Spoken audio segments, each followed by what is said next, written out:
ژیاندنەوەی کشتتوکاڵ لە کوردستاندا دەواازەیەکی باش دەبێت بۆ چارەسەری بەشێک لە گرفتە ئابوووریەکەی هەرێم. ئەم دەربڕینە بەردەوام بیرۆڕای جوتیار و ئەو ئەندازیارە کشتتوکاڵیانەیە کە متمانەیان بە ژێرخانی کشتتوکاڵی هەیە. بەڵام هێشتا حکوومەت ڕێگایەکی نەگرتووەتە بەر کە ئاراستەکەی بەرەو بوژانەوەی کشتتوکاڵ بڕوات. پلانێکی استراتیجی کشتتوکاڵی لەلایەن حکوومەت دانرێ، ئەو پلانە سیاسەتی ڕوونی کشتتوکاڵی تێدا بێ، ئەو پلانە چی لە خۆی بگرێ، ئەوەی لە خۆی بگرێ کە گرنگی بە جوتیار بدرێ. چۆن گرنگی بە جوتیار بدرێ کە تا بتوانێت ئەو جوتیار پشتڕاست بێ بەوەی کە دەستگا بە کشتتوکاڵ بەوەی وەبەرهێنان بێتە ناو کشتتوکاڵەوە، کەسانی وەبەرهێن بەوەی زانکۆ ڕۆڵی کاریگەری خۆی ببینێت بێتە ناو مەیدان. لە ناحیەی سەرقەڵای سەر بە قەزای کفری هاوڵاتیەک سەرپەرشتی زیاتر لە 100 خانووی پلاستیکی دەکات کە بەرهەمی کشتتوکاڵی زستانە و هاوینەی هەیە.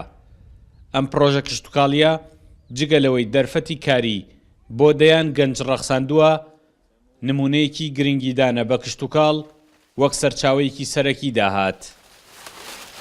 حاليا يمنا سرقلا تقريبا 100 بيت مانية لكفري 125 بيت زجاجي مانية يما تواني همو برنامجي تاع بنين وكو خيارة وكو تماتي وكو باينجان وكو كولاكيا يسا حكومة وكو سمادك كراو كاريبكا اما يسا 125 زباين كينا دو 100 بيت لبرو تماتي تيانين باينجان كل هر ميوه هر صوزية لجنوب يما توانين بيكين لهل صوزية لإيران وبيتوانين ليرة بيكين برهمي بيا.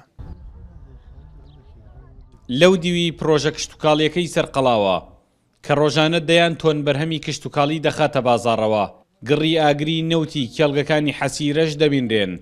حکوومەت هەرچی بایەخپێدانێکی هەیە ڕووی لە حەسیرە و نەوتەکەیەتی، کشتتوکاڵیش ئەگەرچی بۆ ناوچەکە گرنگە بایەخی پێنەدراوە. کشتتوکاڵ سەرەکیترین بەدیلی سەرچاوی داهاتە بۆ هەرێمی کوردستان. لێرە هەموو زەمینەیەک لەبارە بۆ بایەخپێدانی کشتتوکاڵ. تەنیا لاکردنەوەی حکوومەتی پێویستە. سامان کەریم کورد، چاد نیوز، سەرقەڵا.